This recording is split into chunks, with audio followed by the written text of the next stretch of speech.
Bergeron. As Director of Media Relations for the South Florida Water Management District, her workday can often get hectic, but it is a far cry from her life 6 years ago as Public Affairs Director for the Port Authority of New York and New Jersey. Her office on the 68th floor of the World Trade Center. On the morning of September 11th, work turned into hell. I felt the tower sway about 10 feet forward, but then it came back. And a few people came into my office and said, "What was that?" It didn't take long for her and many others to realize a plane had slammed into the North Tower. They started to make their way down the stairs. There was an implosion. By then I figured out the other tower had collapsed. The sheer force threw us, and the lights went out, and there was water, big pipes had burst in the stairwell, and the smoke was getting thicker, and that's when I thought we were going to die.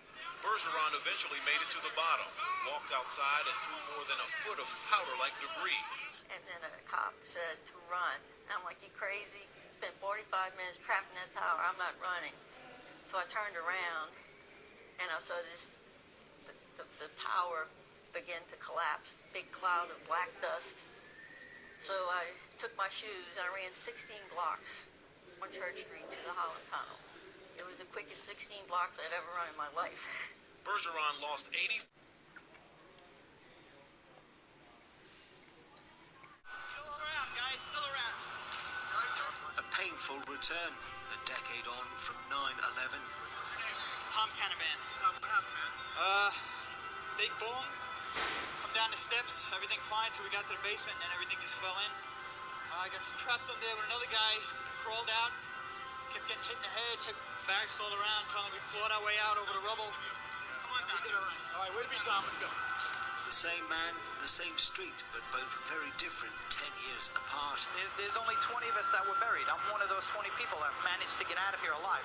There has to be another reason I'm here. I don't want to go through the pressure of it. I don't question why.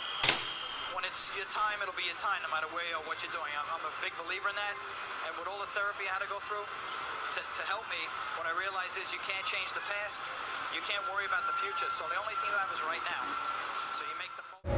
The hour I first believed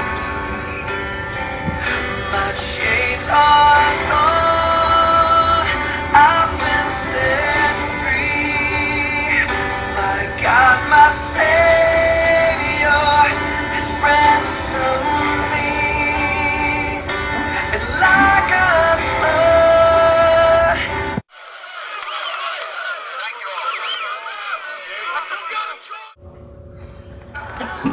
I want you all to know that America today is on bended knee in prayer for the people whose lives were lost here, for the workers who work here. This nation stands with the good people of New York City and New Jersey and Connecticut as we mourn the loss of thousands of our citizens.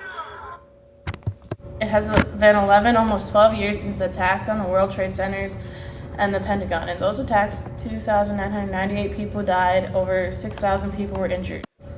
It was the day that changed the world when two planes hit and destroyed the World Trade Center in New York City. In D.C., one crashed into the Pentagon, the other overtaken by passengers. The attacks were caused by a terrorist group called Al-Qaeda, who was being led by Osama bin Laden. On May 1st, 2011, the U.S. president had sent military troops to assassinate him.